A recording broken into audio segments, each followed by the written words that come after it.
May tao sa kabilang line, si Reynan ng Pasig. Hello, Reynan. Hello. Hi, good evening. Good evening po. Good evening. Sino ka ulit, si Reynan? Reynan po. Ilan taon ka na? 33 po. 33. Anong ginagawa sa buhay? Nagtatrabaho po. Nagtatrabaho. Teka lang, may Opo. nag-reply sa akin yung aking anak. Bakit po? Gising ka pa. 11:30 na. Reynan, anong po. hanap buhay mo? Sa mailing po ako ng isang call center. Mailing. Yes po. Ano ginagawa nun? Kami po ang responsible sa mga mails po at saka sa mga documents po ng mga staff po dito. Okay. Parang ano ka, kumbaga, Messenger po. internal messenger. Yes po. Alright. Anong duty mo, kapatid? Night shift po ako pag gabi ko. Malamang night shift eh. Graveyard. Yes. Alam ba ng kumpanya na nagtatelebabad ka ngayon? Hindi po. Wag nahuli. Ang tagal nyo nga po eh. Baka mahuli na ako eh. Patay. Kasi nung huli po akong tumawag, nahuli ako eh. Nakatawag ka na dati? Yes po, last year po. Last year. Alright, Reynan. Ilatag mo na yung kwento mo. Ano meron? Hingi po sana ako ng advice. Advice. Kwento, dali. Yes po. Tungkol po sa... Kasi may asawa po ako. Hiwalay po ako ngayon.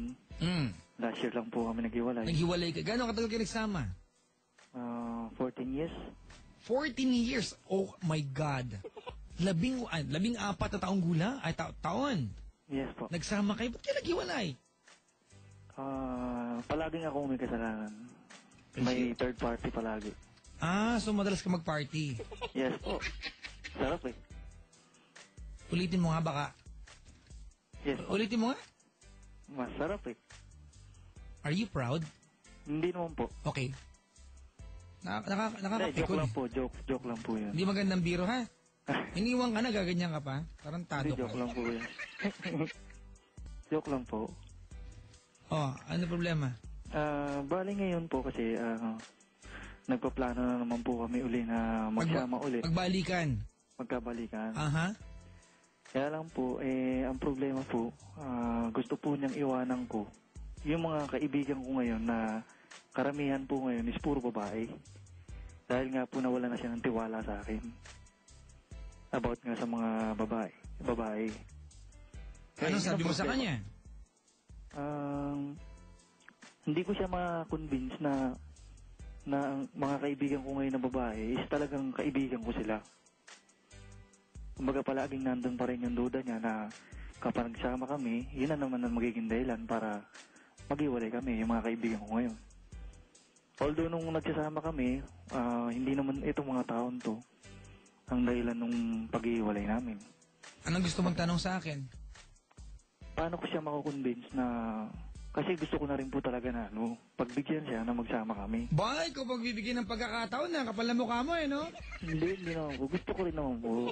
Siyempre naawa rin po ako doon sa mga bata. Di ba parang ikaw pa yung ginawa ng masama? Hindi naman po. Di ba parang ikaw pa yung pinapakiusapan na bumalik?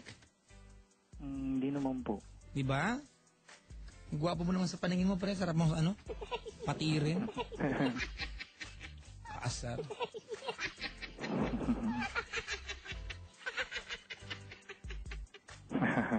Ang tanong mo, kapatid, ano? Paano ko siya makukumbinse na yung mga tao na nasa paligid ko ngayon is hindi niya dapat paghinalaan, pagselosan. Yung ganon, sir. Paano mo kukumbinsi? Ang asawa ko. Hindi. Hindi mo siya makukumbinsi kasi nagawa mo na beses. Alright, mga kaibigan, it's actually really sad na kailangan mamili ka between friends and family. Alright? But this is the price that you have to pay for being dishonest. So, kahit sino mo ba magdududa, di ba? Kasi manyak ka eh. Alam na natin yon. Manyak ka. So kahit sinong asawa, kapag mayroong kang kaibigang babae that you treasure, di ba? So much, magagalit kasi nagawa mo na.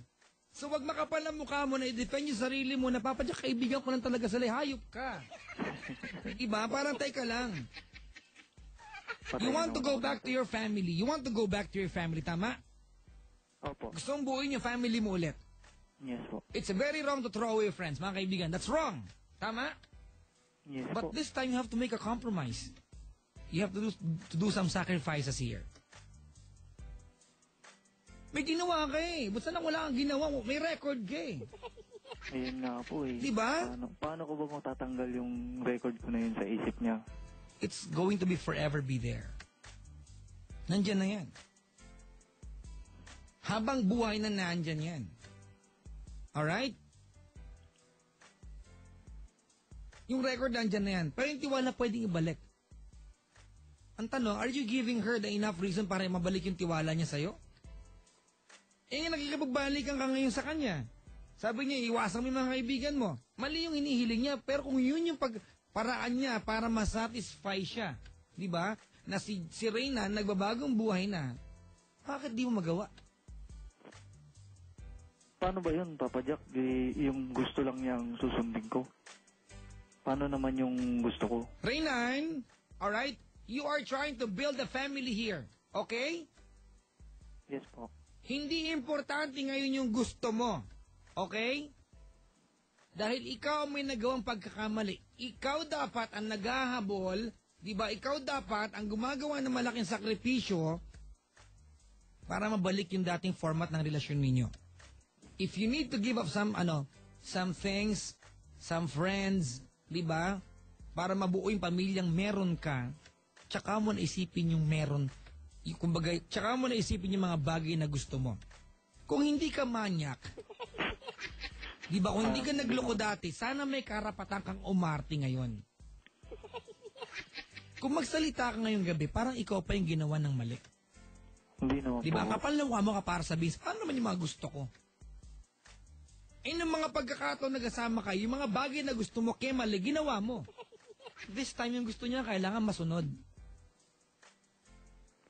So, Papa Jack, lahat talaga ng gusto niya, as in lahat, kailangan sundin ko. Reyna, narinig mo sarili mo? Narinig mo sarili mo?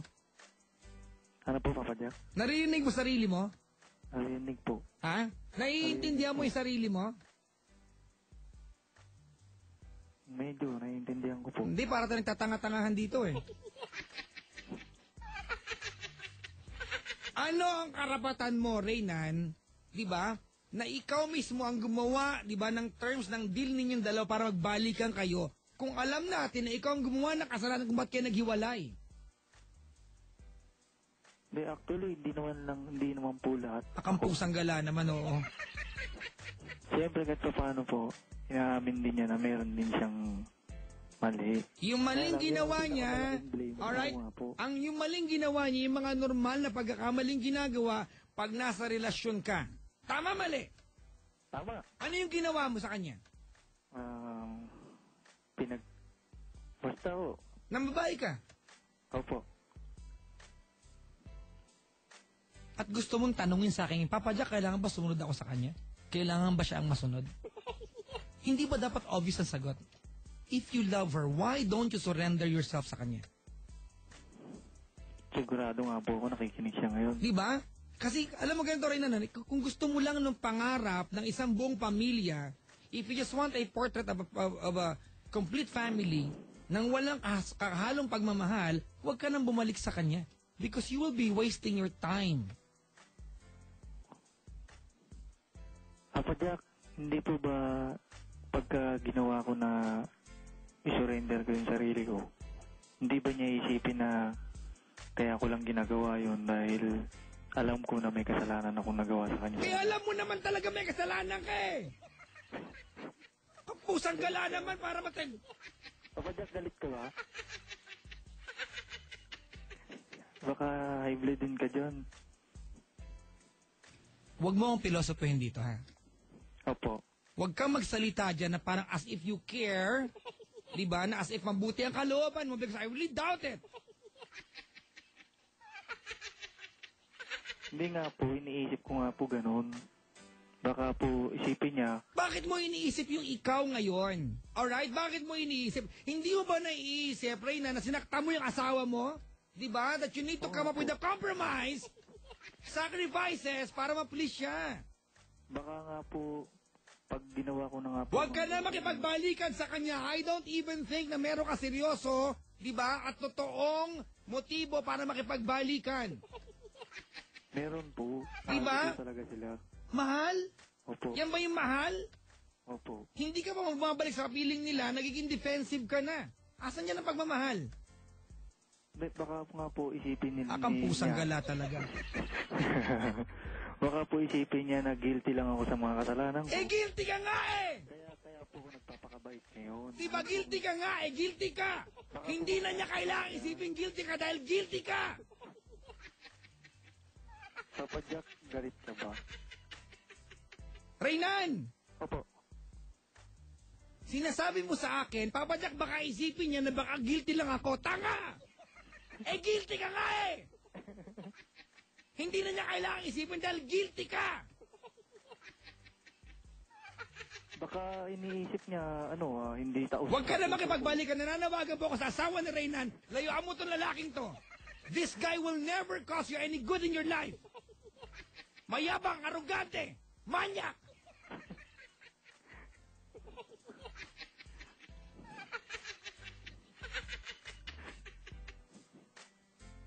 Hello, Papa Jack. You're one stupid guy.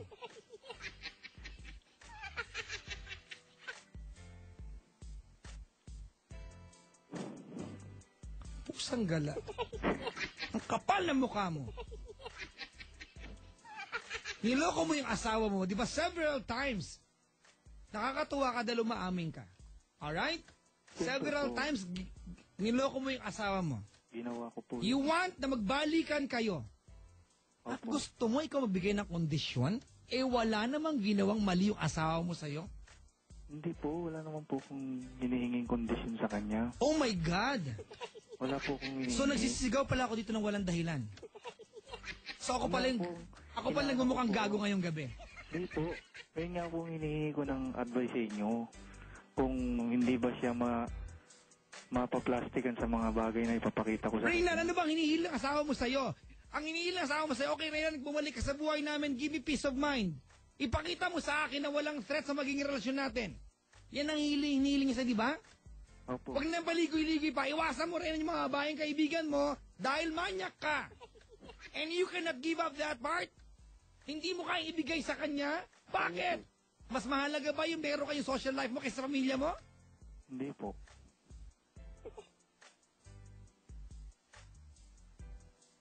Parang naman nagtatanga-tangahan dito eh.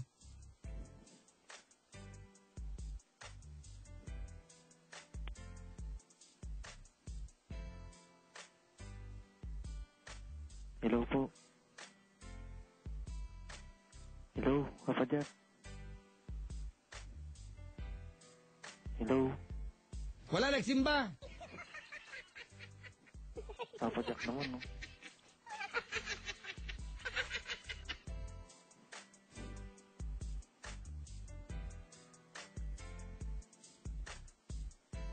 Nakikinig yung asawa mo. Nakikinig yan. Ang sila pangalan nga, niya? Papa Jack. Ang pangalan? Huwag na, Papa Jack. Pangalan? Kasi nung huli niyang narinig ako rito, nag-away kami. Siya ba yung... Okay. Alalahanin ko yung ano ha? Yung... Tumawag ka sa akin kailan? Last year? Last year yun, Papa Ikaw Jack. ba yung nagbabasa ka ng telepono dahil parating ni asawa mo sa baba? Yun nga yun, Papa Jack. Ako nga yun. Yung may Ikaw nga. tumawag sa aking guwardiya. And very true mga kaibigan, you are the same person na bumuwisit sa akin nung gabing yun. Hindi, mas okay naman yung namin ngayon kaysa nung araw na yun. Mas okay na kami ngayon. Kasi nung... Anong pangalan ng asawa mo? Baka kasi mag-aaway kami. Papa Jack eh. Bibigyan kita ng dahilan pa hindi na mag-away. Kasi mananawagan ako sa kanya na mag-asawa siya ng iba. Huwag naman, Papa Jack. Yes! Huwag naman. You don't deserve her. You don't have any respect sa kanya bilang babae. Kaya Hindi nga, mo alam kung anong sakit ang binigay mo sa kanya. And you want, di ba na ikaw magbigay ng kondisyon pag magbabalikan kayo? Hindi nga You po, want to wala put akong up yung, binigay na yung terms kondisyon. ng deal ninyo? Wala nga po akong binigay. No, na nananawagan po kondisyon. ako sa asawa ni Reynan. Please, accept suitors. Magpaligo ka sa iba. Not this guy.